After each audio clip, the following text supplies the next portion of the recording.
नमस्ते। दूसरों को दोष देने से पहले अपना मूल्यांकन करें।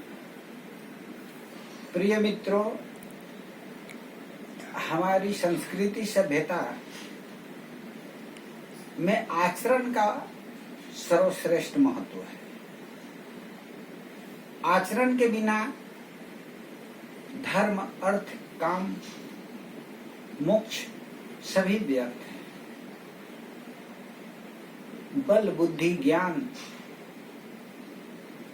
जीवन में जो कुछ है सबका परिणाम हमारा आचरण है। यदि हमारा आचरण उत्तम नहीं है तो सभी व्यर्थ है। इसलिए हमें दूसरों के ऊपर ध्यान देने से पहले अपना मूल्यांकन करना चाहिए। दूसरों को दोष देने से पहले हम अपने अंदर झांक के देखें कि हम में कौन कौन सी अच्छाई है और कौन कौन सी बुराई है और हमारा आचरण कैसा है। हम जो आचरण करते हैं वही हमारे समस्त ज्ञान, विज्ञान, धन, दौलत, परिश्रम और अनुभवों का परिणाम होता है, जिससे यह स्पष्ट होता है कि हम कैसे हैं। इसलिए रामचरितमानस में तुलसीदास जी ने आचरण को सर्वश्रेष्ठ बताया है। भगवान राम का जीवन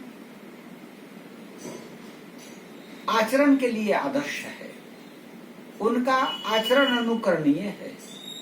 इसलिए भगवान राम ने अपने प्रजा को उपदेश देते समय समझाया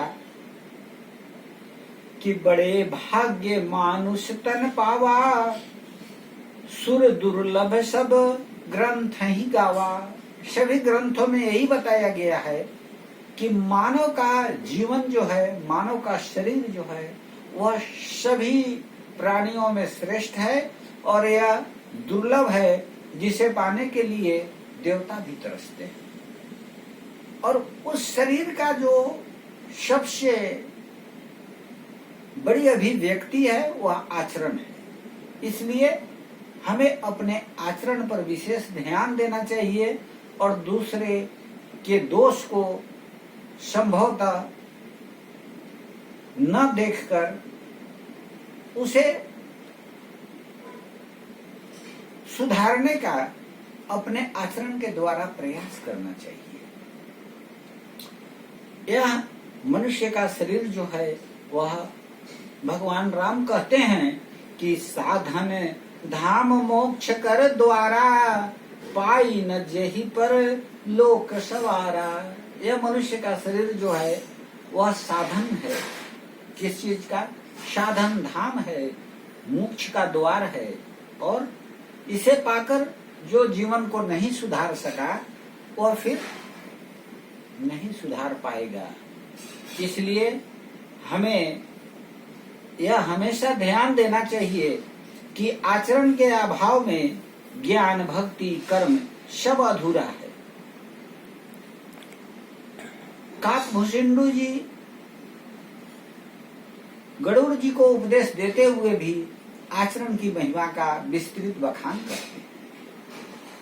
इसलिए हम अपने आचरण पर ध्यान नहीं देते हैं और दूसरे पर दोष मढ़ते जाते हैं कि यह उसके कारण गलती हो गई तो ये इसके कारण हो गया, या इसके कारण हो गया तो ये इसके कारण हो गया, ये ऐसा है तो वो ऐसा है। इन सभी चीजों को छोड़कर हमें अपनी कमियों को दूर करने पर ध्यान देना चाहिए और दूसरे की गलतियों को यथासंभव भूल जाना चाहिए और भगवान राम के बताए हुए रास्ते पर चलकर उत्तम आचरण करते हुए अपने जीवन को धन्य बनाना चाहिए। अन्यथा यदि हम इसमें कहीं चूक किए कि यह जो हमारा शरीर मिला है, अगर इससे हम कुछ नहीं कर पाए तो अंत में पछताने से कुछ नहीं होगा। इसमें चूक हो जाती है तब क्या होता है, सो परत्र दुख पावई सिर धुनि धुनि पछताए, काल ही कर्म ही ईश्वर ही मिथ्या दोष लगाए। हम अपने गलती कर बैठते हैं और जब उस गलती के कारण हमें दुख मिलता है तब हम क्या करते हैं कि बार बार पछताने लगते हैं और समय को दोष देते हैं कि मेरा समय खराब चल रहा है इसलिए ऐसा हो गया।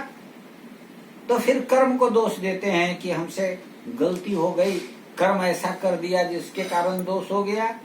और अंत में ईश्वर को मिथ्या दोष लगाते हैं, झूठा दोष लगाते हैं कि ईश्वर ने ही हमको नहीं दिया तो मैं क्या करूं। इसलिए आज हमें यही सोचना है कि यह अवसर नहीं आवे कि सो परत्र दुख पावई सिर धुनि धुनि पछताए, काल ही कर्म ही ईश्वर ही मिथ्या दोष लगाए।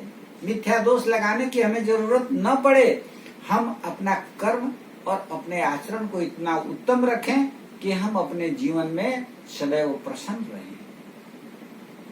इसलिए आज हम सब संकल्प लें कि हम अपने आचरण को उत्तम बनाएंगे और दूसरे की बुराई को देखना बंद करेंगे। और हमारी जो मेहनत है उसका फल हमारी जिंदगी है। हम अपनी जिंदगी को प्रसन्नता पूर्वक जिएंगे, हंसते हंसते जिएंगे और भगवान राम के आचरण और गुणों को याद कर अपने जीवन को संतुलित और प्रसन्न रखेंगे। धन्यवाद।